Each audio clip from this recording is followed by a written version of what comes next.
Hey, 42 here. Every year, Forbes compiles a list of the most powerful people on Earth, based on the amount of human and financial resources they have control over, as well as their influence on world events. Let's reveal the top 10 and, more importantly, find out what makes them so powerful.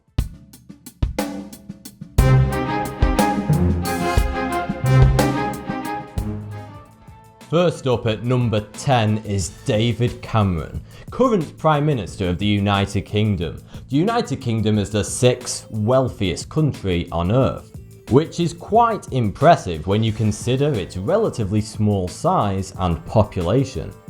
But what really makes the United Kingdom, and subsequently David Cameron, so powerful is its strong relationship with some of the most powerful and wealthiest nations on Earth, such as Iran, Canada, New Zealand, Australia, and most of Europe.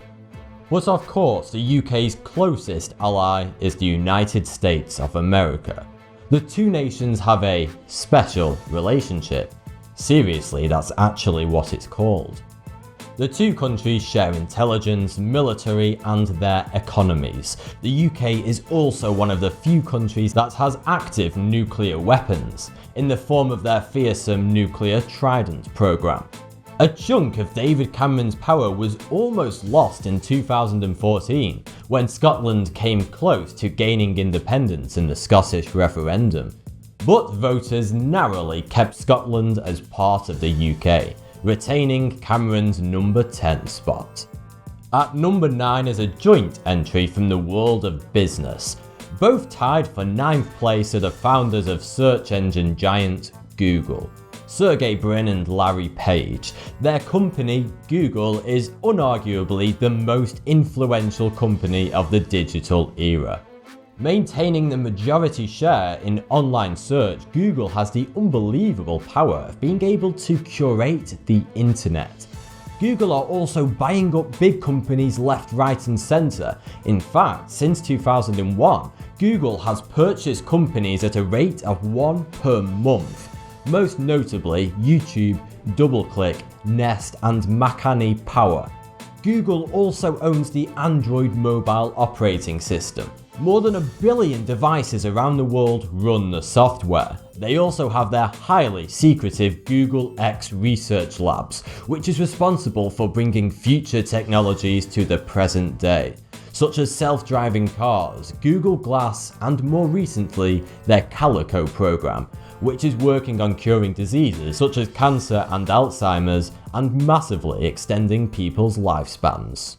At 8 is Mario Draghi, hilariously nicknamed Super Mario. He is the president of the European Central Bank. It's easy to see where all his power comes from when you consider that he is in charge of a company that manages the economies and financial unities across 18 different countries in Europe, which is the world's wealthiest continent. It's also worth noting that Mario was previously managing director of Goldman Sachs International. At number 7 is Microsoft founder Bill Gates. There's no arguing with his place on this list, since he is the wealthiest person in the world, worth an estimated $76 billion. But good old Bill Gates is using his power in the best possible way. Since 2000, his charity, the Bill and Melinda Gates Foundation, has given an astonishing $30 billion to charity, making him the most generous philanthropist in history. He has also inspired hundreds of other wealthy individuals to donate their fortunes to charity. At 6 is Janet Yellen. She is head of the Federal Reserve Bank, the central bank of the United States. Arguably the most influential bank in the world, with $4.48 trillion in assets. She is the first female to hold the prestigious position. Next up is Angela Merkel. She is Chancellor of Germany. Germany is an economic powerhouse and the 4th wealthiest country in the world. Being head of the German government also gives her tremendous power over the rest of Europe. Most recently, she has been using her enormous power to fight back against ISIS and to deter Russia's threats against the Ukraine. At number 4 is the spiritual leader to 1/6 of the world's population. That's 1.2 billion people. Pope Francis. Possibly the most open-minded leader of the Roman Catholic Church to date. He shocked the world when he said that the theories of evolution and the Big Bang are true. And he made history when stating, "Who am I to judge?" when asked about his views on homosexuality. At 3 is Xi Jinping, leader of the 3 major parties of China: the Communist Party of China, the People's Republic of China, and China's Central Military Commission. He is informally referred to as China's paramount leader, essentially making him leader of the world's second wealthiest country, China. Some say he is the most powerful Chinese leader since Mao Zedong. At 2 is Barack Obama, officially the most famous person on this list. Obama is the 44th and current President of the United States, and the first African American to hold the position. The root of his power is quite simple.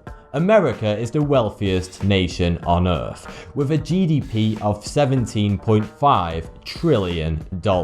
It also has the world's largest and most deadly military, as well as ties to a handful of other powerful countries. Despite all his power, he has been rapidly losing support amongst the American people during his second term in office, because of a handful of events. But most notably, Obama has increased the national debt of the United States by almost 70% since he took office.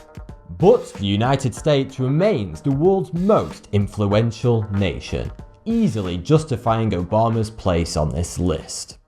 And finally, at number 1 is Vladimir Putin. Vladimir is the president of Russia, the largest country in the world by landmass.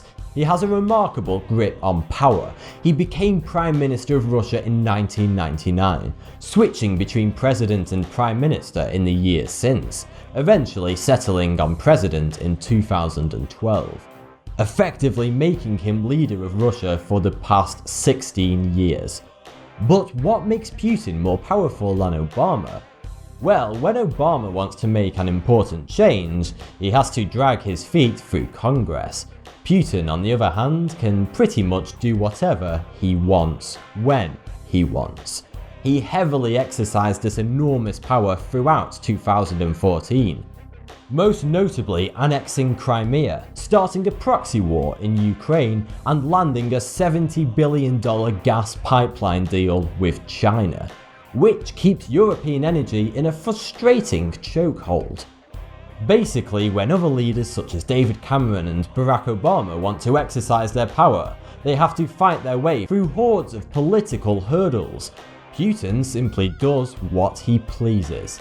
And when he does decide to exercise that power, it's usually an enormously powerful and controversial act that makes headlines worldwide. Thanks for the view, subscribe for more 42.